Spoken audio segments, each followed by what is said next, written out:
औज़ुबिल्लाहिमिनश्शैतानिर्रजीम बिस्मिल्लाहिर्रहमानिर्रहीम। आज हम हज़रत मूसा अलैहिस्सलाम का वाक़या सुनाएंगे। हज़रत मूसा अलैहिस्सलाम का वाक़या कुरान मजीद में तफसील से बयान हुआ है। ये एक सबक आमोज़ किस्सा है जो बनी इसराइल को फ़िरऔन के ज़ालिम से निजात दिलाने, अल्लाह पर ईमान और सब्र व इस्तिकामत की तालीम देता है। हज़रत मूसा अलैहिस्सलाम बनी इसराइल के कबीले में पैदा हुए।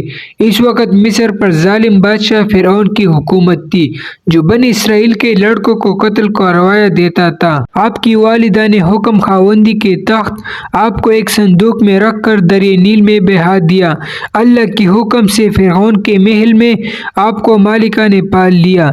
हज़रत मूसा अलैहिस्सलाम बड़े होकर मदीन चले गए, जहाँ हज़रत शुएब अलैहिस्सलाम के साथ कुछ वक्त गुजारा और इनकी बेटी से शादी की। वापसी पर कोई तूर पर आपको नबूवत मिली और अल्लाह ताला ने आपसे कलाम फरमाया।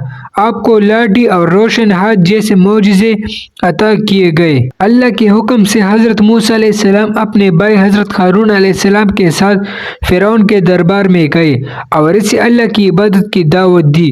फ़िरऔन ने मजाक उड़ाया और जादूगरों को बुलाकर मुकाबला किया, मगर हज़रत मूसा अलैहिस्सलाम के मोजिज़ात के सामने जादूगर शिकस्त खा गए और ईमान ले आए।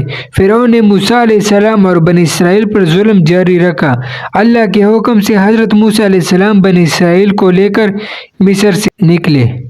फ़िरऔन ने ताक़ुब किया, लेकिन दरिया नील हज़रत मूसा अलैहिस्सलाम की लाठी के मुआजिज़े से दो हिस्सों में तकसीम हो गया और बनी इसराइल पार हो गई। फ़िरऔन और इसका लश्कर गर्क हो गया। बनी इसराइल को सहरा में कई आजमाइशों का सामना करना पड़ा। अल्लाह ने इनके लिए मन व सलवा नाजिल किया, मगर वो बार बार नाफरमानी करते रहे। हज़रत मूसा अलैहिस्सलाम के कोई तूर पर जाकर अल्लाह से तौरात हासिल की। इसका अहम सबक क्या है? इस वाक़ये का अल्लाह पर तवक्कुल। हज़रत मूसा अलैहिस्सलाम ने हर मुश्किल में अल्लाह पर भरोसा किया। सब्र और इस्तिकामत। आपने बनी इसराइल की शिकायतों के बावजूद सब्र से काम लिया। जुल्म का अंजाम। फ़िरऔन का गुरूर और जुल्म इसे हलाक कर गया। ये वाक़या ईमान, सब्र और अल्लाह की मदद पर यकीन का बेहतरीन दर्स देता है।